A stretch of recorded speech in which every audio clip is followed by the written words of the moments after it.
Good morning everyone, welcome to civil services study. ये practice set number 126 है, UPPSC के लिए प्रैक्टिस करेंगे। इसमें हम ज्योग्राफी के प्रश्नों पर इस टेस्ट सीरीज़ की प्लेलिस्ट बना रखी है, वहाँ पर आप टेस्ट नंबर 1 से लेकर 126 तक पहुँच सकते हैं। डिस्क्रिप्शन बॉक्स में उसका लिंक है। टेलीग्राम चैनल से जुड़ जाएगा सिविल सर्विसेज स्टडी के।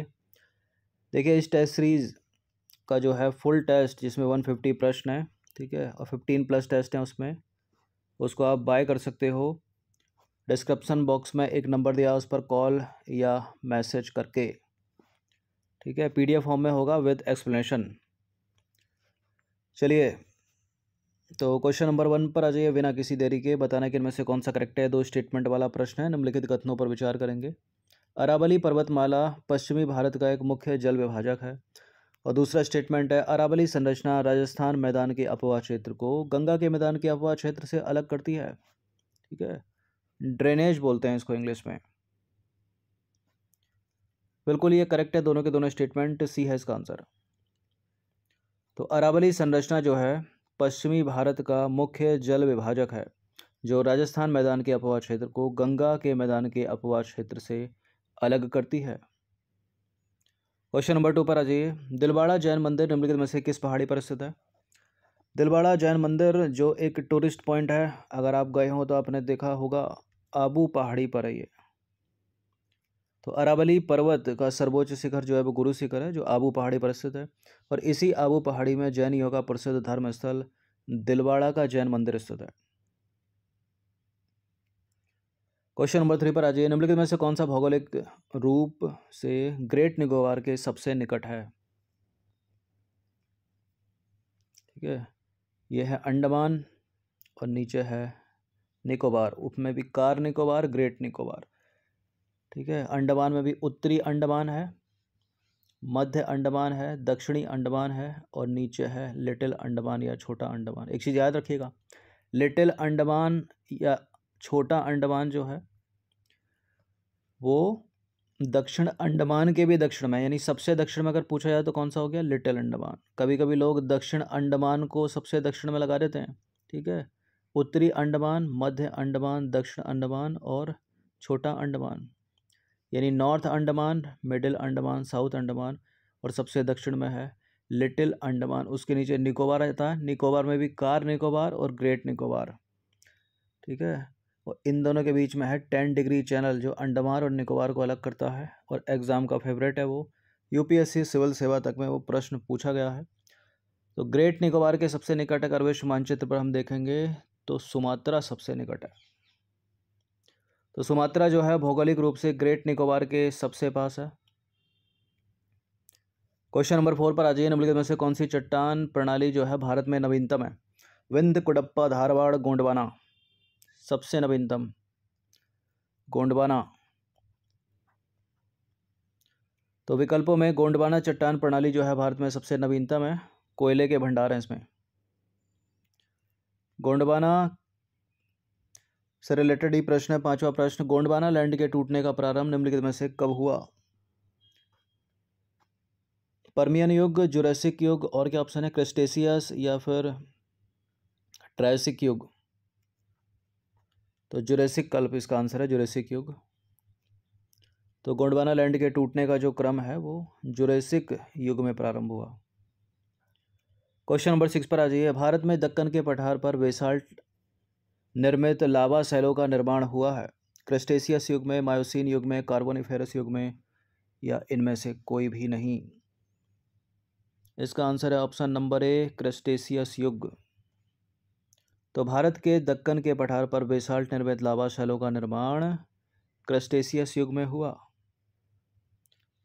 नंबर 7 पर आ जाइए। 2 स्टेटमेंट वाला ये प्रश्न है। व्यास नदी जो है रोहतांग दर्रे के पास व्यास कुंड से निकलती है, और यह जो नदी है हिमाचल प्रदेश के कुल्लू घाटी से प्रवाहित होती है। बिल्कुल ये करेक्ट है, दोनों के दोनों स्टेटमेंट। तो ब्यास नदी जो है भारत में बहने वाली एक महत्वपूर्ण नदी है। यह नदी हिमाचल प्रदेश में रोहतांग दर्रे के पास व्यास कुंड से निकलती है, और यह नदी सिंधु नदी तंत्र का हिस्सा है, ठीक है।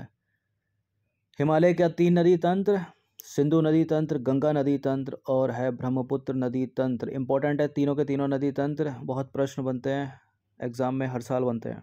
उसी तरह से ये जो व्यास नदी है वो पंजाब के होशियारपुर ज़िले में तलवाड़ा नामक स्थान पर मैदानी भाग में प्रवेश करती है, ये चीज़ याद रखिएगा। क्वेश्चन नंबर 8 पर आ जाइए। निम्नलिखित में से पंच नद में से कौन सी ऐसी एकमात्र नदी है जिसका प्रवाह केवल भारत में ही है? ठीक है, यानी पाकिस्तान नहीं जाती होगी वो है व्यास नदी। तो पंच नदियों में झेलम, चेनाब, रावी और व्यास सतलज नदियां शामिल हैं। ये सिंधु नदी की सहायक नदियां हैं। इनमें से व्यास नदी का प्रवाह केवल भारत में ही है और यह नदी हरिके नामक स्थान पर सतलज से मिलती है। क्वेश्चन नंबर 10 पर आ जाइए। निम्नलिखित में से किस नदी को लवण नदी के नाम से भी जाना जाता है? सॉल्ट रिवर कौन सी है इसमें? रावी झेलम तो होगी नहीं, लूनी नदी है। तो लूनी नदी को लवण नदी के नाम से भी जाना जाता है। इसका उद्गम है अजमेर के दक्षिण पश्चिम में अरावली पहाड़ियों से। यह राजस्थान तथा गुजरात में प्रवाहित होती हुई कच्छ के रण की दलदली भूमि में विलुप्त हो जाती है। क्वेश्चन नंबर 11 पर आ जाइए। 2 स्टेटमेंट वाला प्रश्न एक बार फिर से। केरल में पूर्व की ओर प्रवाहित होने वाली नदियां नहीं हैं और मध्य प्रदेश में पश्चिम की ओर प्रवाहित होने वाली नदियां नहीं हैं। माना कि केरल में अधिकतर नदियां पश्चिम की ओर प्रवाहित होती हैं, लेकिन ठीक है पूर्व की ओर प्रवाहित होने वाली भी नदियां हैं, तो गलत है पहला स्टेटमेंट। और दूसरा तो सरासर ब्लंडर है। मध्य प्रदेश में पश्चिम की ओर प्रवाहित होने वाली मुख्य नदियां नर्मदा और ताप्ती, ठीक है, दोनों के दोनों गलत हैं। तो गलत हैं दोनों के दोनों, डी होगा इसका आंसर, सही पूछा है ना। तो देखिए केरल में जो है 44 नदियां हैं, जिनमें से 41 नदियां पश्चिम की ओर प्रवाहित होती हैं और 3 नदियां पूर्व की ओर प्रवाहित होती हैं। तो पहला स्टेटमेंट हो गया गलत। जो नदियां पश्चिम की ओर प्रवाहित होती हैं वो या तो अरब सागर में गिरती हैं या झीलों में गिरती हैं या अन्य नदियों में जा मिलती हैं। और नदियां जो पूर्व की ओर प्रवाहित होती हैं केरल में वो है काबिनी नदी, ठीक है, भवानी पुष्पा और पंपार रिवर। अब नर्मदा और ताप्ती जो कंपैरेटिव एग्जाम की फेवरेट रही है हमेशा से, मध्य प्रदेश में पश्चिम की ओर ही तो प्रवाहित होती हैं वो, ठीक है, तो गलत है दूसरा वाला स्टेटमेंट भी। क्वेश्चन नंबर 12 पर आ जाइए। बांग्लादेश में प्रवेश करने के बाद गंगा नदी को निम्नलिखित में से किस नाम से जाना जाता है? पद्मा के नाम से जाना जाता है। तो बांग्लादेश में प्रवेश करने के बाद गंगा नदी को पद्मा के नाम से जाना जाता है। क्वेश्चन नंबर 13 पर आ जाइए। चीन से कलकत्ता की यात्रा आपको जो है सड़क मार्ग से करनी है, न्यूनतम दूरी।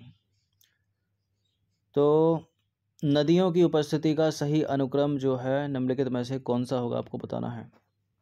न्यूनतम दूरी होनी चाहिए।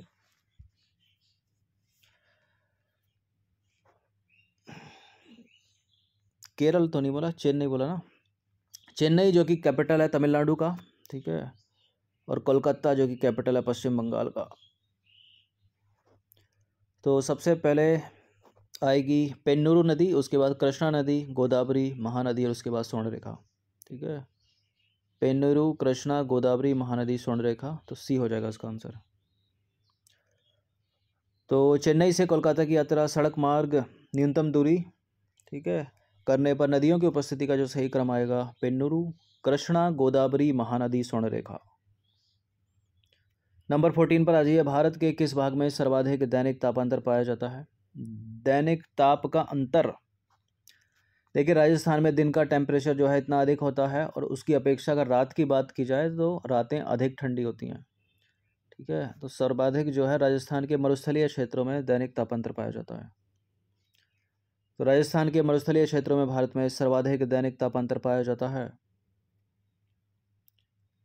क्वेश्चन नंबर 15 पर आ जाइए। भारत में सर्वाधिक क्षारीय क्षेत्र पाया जाता है कहाँ पर? इनमें से गुजरात, हरियाणा, उत्तर प्रदेश या पंजाब में?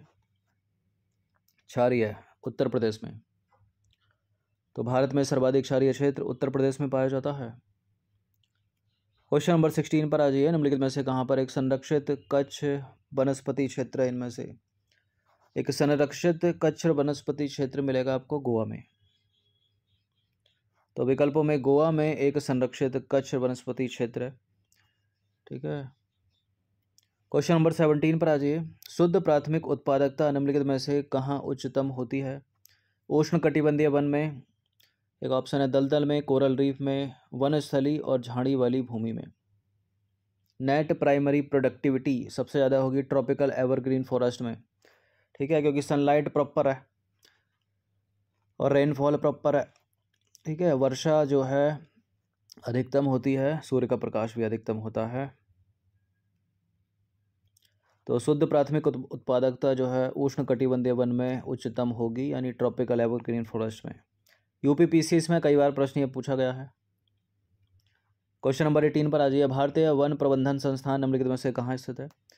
यानी फॉरेस्ट मैनेजमेंट इंस्टीट्यूट और एक है फॉरेस्ट रिसर्च इंस्टीट्यूट, ये दोनों अलग अलग बातें हैं, इन दोनों का अलग अलग आंसर है। यानी भारतीय वन प्रबंधन संस्थान और भारतीय वन अनुसंधान संस्थान, एक देहरादून में है, एक है मध्य प्रदेश के भोपाल में। तो फिलहाल इसका आंसर क्या है? Option number A, Bhopal. तो भारतीय वन प्रबंधन संस्थान यानी forest management institute Madhya Pradesh के भोपाल में है, और भारतीय वन अनुसंधान संस्थान फॉरेस्ट रिसर्च इंस्टीट्यूट देहरादून के उत्तराखंड में स्थित है।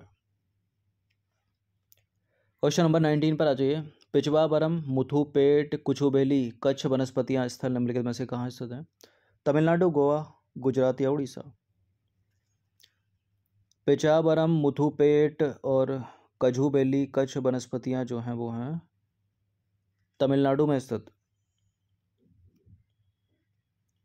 तो पिचाबरम, मुथुपेट, कछुबेली और रामनाद कच्छ वनस्पतियां जो हैं वो भारतीय राज्य तमिलनाडु में स्थित हैं। क्वेश्चन नंबर 20 पर आ जाइए। स्टेटमेंट वाला प्रश्न है। प्रश्न क्या कहता है? निम्नलिखित कथनों पर विचार करेंगे। पहला कुछ स्टेटमेंट, दूसरा कुछ स्टेटमेंट बताने के इनमें से कौन सा करेक्ट होगा? सवाना वनस्पति सामान्यतः 60 सेंटीमीटर से कम वार्षिक वर्षा वाले क्षेत्रों में पाई जाती है, और भारत में महाराष्ट्र, आंध्र प्रदेश, मध्य प्रदेश और कर्नाटक राज्य के कुछ भागों में सवाना वनस्पति पाई जाती है। सवाना वनस्पति सामान्यतः 60 सेंटीमीटर से कम वार्षिक वर्षा वाले क्षेत्रों में। क्या करेक्ट है? करेक्ट है। और भारत में मिलेगी महाराष्ट्र में, आंध्र प्रदेश में, मध्य प्रदेश में और कर्नाटक में। सेकंड वाला स्टेटमेंट भी करेक्ट है। ये दोनों के दोनों करेक्ट हैं। सी है इसका आंसर। तो 20 प्रश्न थे ये इंडियन ज्योग्राफी के, इनकी प्रैक्टिस एक बार कर लीजिएगा। और 150 क्वेश्चन का जो फुल टेस्ट है उसको आप परचेज कर सकते हो, डिस्क्रिप्शन बॉक्स में उसकी पूरी डिटेल्स है। ठीक है, धन्यवाद।